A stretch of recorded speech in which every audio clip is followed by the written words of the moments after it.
দেখো বন্ধুরা, আজকে আমি ইলিশ মাছের ঝোল করছি। তো কি দিয়ে করছি? সর্ষে আর পোস্ত দিয়ে। তো এখানে 1 কেজি ইলিশ মাছ ছিল, ডিম ভর্তি। তো মাছটার ভিতরে অনেক ডিম ছিল, তারপরে ঠাসা ডিম আর কি। তো ভাবলাম হালকা আছে ডিমটাকে মাছটাকে ভেজে নেব। আর একবার এনেছিল এরকম ডিমওয়ালা মাছ। তো আমি আঁচটাকে একটু বাড়িয়ে দিয়েই ভেজেছিলাম, কিন্তু ভিতরের ডিমগুলো কাঁচা ছিল। তো সেই জন্যই আমি হালকা আঁচে ডিমওয়ালা মাছগুলোকে ভেজে নেব। দেখো, একদমই ঠাসা ডিম ভর্তি। তো যাই হোক, এইভাবে হালকা হালকা করে ভাজবা আঁচে আর কি। তো যেন ভাতের ভিতরের ডিমটা সেদ্ধ হয়ে যায় ভালো মতো করে। তো সবগুলো মাছ আমি এখানে ভেজে তুলে নেব, মাথাগুলোকেও ভেজে তুলে নেব। তো সবগুলোকে দিয়েই ঝোল করেছি। তার একটা আলু দিয়েছি, বেশি আলু দিইনি।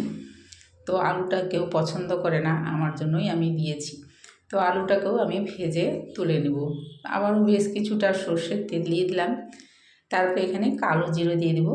কালো জিরেটা দেওয়ার পরে এখানে বাটাটা দিয়ে দিলাম, পোস্ত আর সর্ষে বাটাটা। তো আমি এই সর্ষেটাকে ছেঁকে নিয়েছিলাম, এই দেখো খোসাগুলো। তো আমি ছেঁকে নিয়ে করেছি, আর পোস্তটাকে ছাঁকেনি, শুধু সর্ষেটাকে ছেঁকেছি।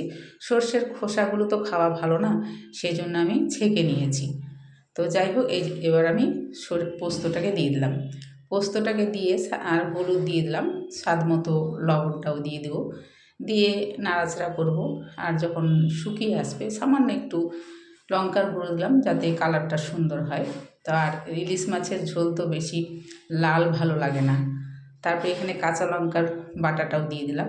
দিয়ে যখন এটা কষানো হয়ে যাবে, উপর থেকে কটা কাঁচা লঙ্কা দিয়ে দিলাম। তারপরে মশলাটা যখন শুকনো হয়ে আসবে, তেলটা ছেড়ে আসবে, তারপরে বেশ কিছুটা আমি জল দিয়ে দেবো। তারপরে আলুটাও সঙ্গে সঙ্গে দিয়ে দেবো, যেহেতু আলুটা সেদ্ধ হবে, তার জন্য আমি আলুটাও দিয়ে দিলাম জল দেওয়ার সাথে সাথে। তারপরে মাথাটা দিয়ে দেবো। পিসগুলো এখন দিব না, মাথাটাই দেবো। মাথাটা দেওয়ার কারণ, ঝোলটা আরও বেশি সুস্বাদু হবে, টেস্টি হবে। আর পিসগুলোকে দিয়ে বেশিক্ষণ তো ফোটাবো না, 1 মিনিটের মতন ফুটিয়ে নামিয়ে নেব। সেই জন্য আমি মাথাগুলোকে আগে দিয়ে কিছুক্ষণ ফুটিয়ে নিলাম, ঝোলটা আরও টেস্টি হবে বলে। আর গন্ধটাও খুব সুন্দর আসবে। রান্নাটা ভালো হয়েছে। তোমাদের কেমন লাগলো? লাইক, শেয়ার, কমেন্ট অবশ্যই করবে বন্ধুরা।